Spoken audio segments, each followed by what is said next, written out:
Hi guys, welcome back to my channel. So ayun, kakaligo ko lang. I've just taken a bath and at 11 o'clock a.m. here in Manila, here in Sampaloc, Manila, there will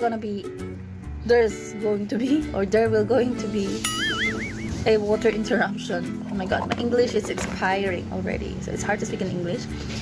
Although I'm not really good in English though, but yeah, kwentuhan ito guys. But while telling you stories, I'm just gonna show you a fruit from the Philippines. I don't know what this is called, but it's here. I think we as Ilocano, or from the north of the Philippines, we call it ratan.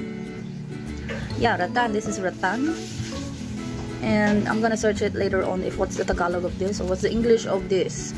So we bought it in Baguio City, and this is gonna be. We were going to have a taste test with this one. So let's try. Ito yung itsura niya. This is how it looks like.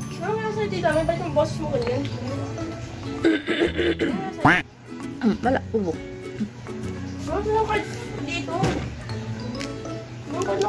Sira na siya, beshi.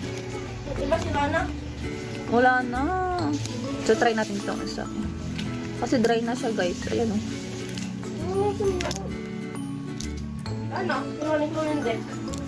So this is how it looks like.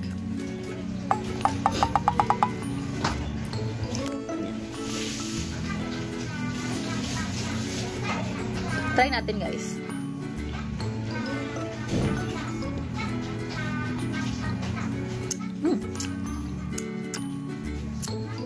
It's sour.